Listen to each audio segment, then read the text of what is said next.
If you haven't seen Mike Tomlin's interview on the Pivot, you should. Okay? You should. If you don't know what I'm talking about with the Pivot is a relatively new podcast featuring Ryan Clark, who y'all see him on ESPN all the time. Fred Taylor, uh, former great running back for the Jacksonville Jaguars, uh, and Channing Crowder, former player for the Miami Dolphins. These guys, they used to be over there on I Am Athlete, but they broke off. But Ryan Clark played for the Pittsburgh Steelers. Mike Tomlin was his coach, and he loves Mike Tomlin. They're friends. So they were able to get Mike Tomlin on, and it's a stellar interview. This interview is another example of why this man is one of the greatest football coaches ever. You hear him in his press conferences, you hear how he talks. Sound like a leader right there. You see his record. Never had a losing record, ever. Even when Big Ben missed all that time that year, they went 8-8. He's got a Super Bowl. He got another Super Bowl appearance. They won a Super Bowl against the Arizona Cardinals. They lost the Super Bowl to my Green Bay Packers. What you want? But it seems like some people want more. It seems like big sports media wants more. Because every goddamn time the season ends, if they haven't made a deep playoff run or something like that, they putting this man on the hot seat. But if you watch this interview, you're going to see, well, that's some bullshit. This man is a leader. In a league that is 70% black, at least 70%, you see why a brother like him is needed. You see why other teams should think about trying to find another one. He's one of those brothers that I go to bat for because he keeps the bass in his voice. What do I mean by that? You see a lot of brothers who have to exist in a world where you gotta depend on people outside of black culture for jobs. You see that they take the bass out their voice, or they change how they speak. I'm not saying that the whole talking white bullshit. Not saying that. Using correct grammar is not talking white. I'm talking about something totally different. I'm talking about motherfuckers who really shun their cultural heritage altogether to try to fit an image that they think would be more pleasing to those in power. Mike Tomlin doesn't do that. That's a brother. You hear him speak, see how he get down, you see, oh, that's a brother right there. And you can see why he's enjoyed such success. Watch that interview. I want to go to a couple things, though, from the interview. One, big sports media, once again, on that bullshit. I keep telling you, don't watch them. Watch, put it on some. Watch, put it on some. Okay? Because what they did is try to be messy. They asked on the interview, they asked Coach Tomlin about AB coming back to Pittsburgh, possibly. Y'all know because AB, Antonio Brown, said that he would like to retire as a Steeler, something like that. And Coach Tomlin just straight to the point said, y'all know that ain't gonna happen. We moved on, he's moved on. Cool. The media ran with that, but did not really go into the fact that after that comment, the rest of the time on that particular topic, he was talking about Antonio Brown's work ethic, Antonio Brown's fearlessness, Antonio Brown as a father, Antonio Brown and how he grew as a person under Mike Tomlin's tutelage. A lot of shit. They didn't want to focus on that. That does not get clicks. And that's the bullshit I be talking about.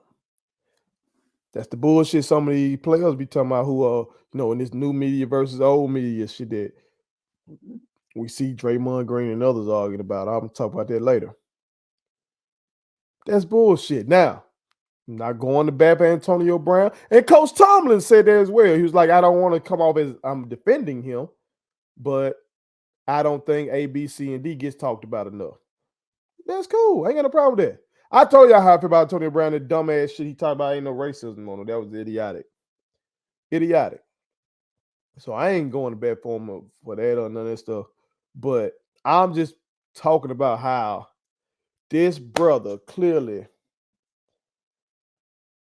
added way more context than what they wanted to give credit for.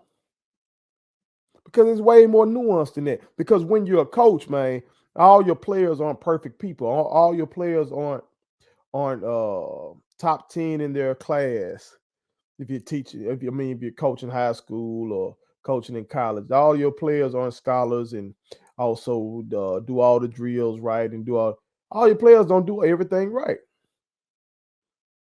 Some of your players do shit that you vehemently disagree with. Some of your players don't listen all the time. And so you as a coach have to figure out a way how to navigate all that and keep that player on the road that you want them on and get the most out of that player. So they can be the best version of themselves and that can fit into the team dynamic. It's the reason why Mike Tomlin was able to get Hall of Fame arc out of Antonio Brown. It's the reason. Watch the interview, you'll see. The man has that it. The man has that way of being able to evaluate a player and see how you got to reach that player. You don't reach every player in the same way. You got to see how you're going to reach that player. So for me to figure out how I'm going to reach you as that player, you got to study that player. You got to understand that player, what makes that player tick. That's what you got to do if you want to win. I saw greatness from the man. He talks about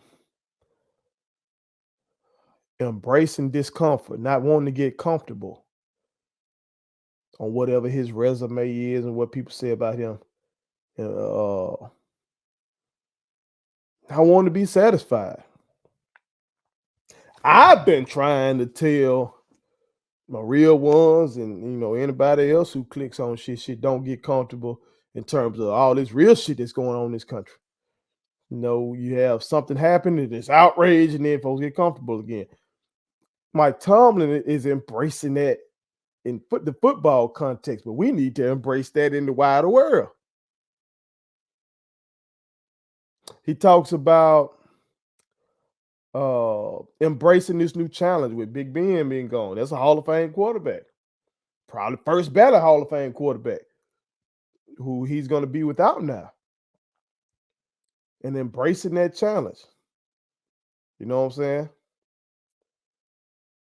Talking about his projects that he's working on, particularly with Najee Harris.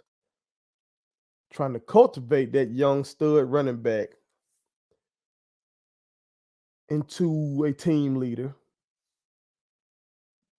and trying to get one of his veteran players. I apologize, I forget what player he said he was working on to try to help him mentor that young blood. But it was just fascinating to listen to that.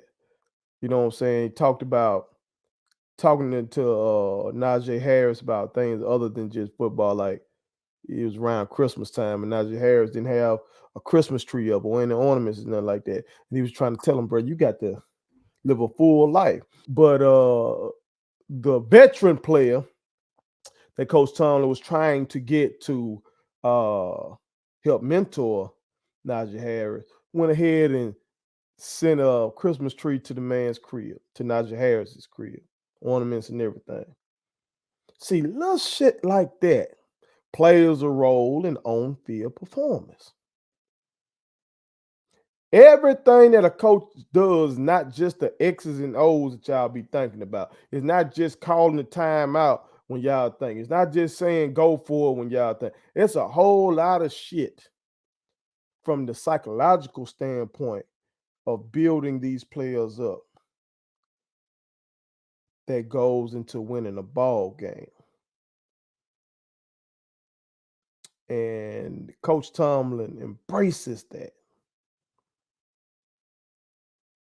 And I gotta say, as a black man, that swells me with pride, man. I like that. I like that.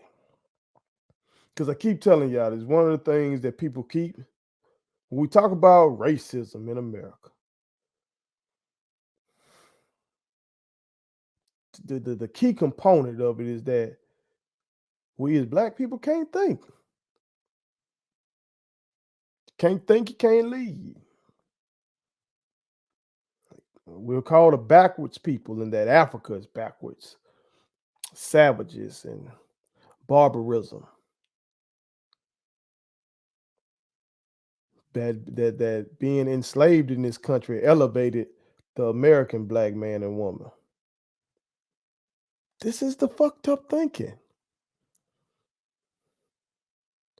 So when you see a man like Mike Tomlin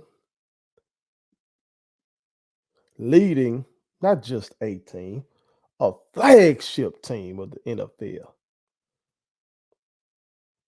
a team that has the most Super Bowls in the Super Bowl era, uh,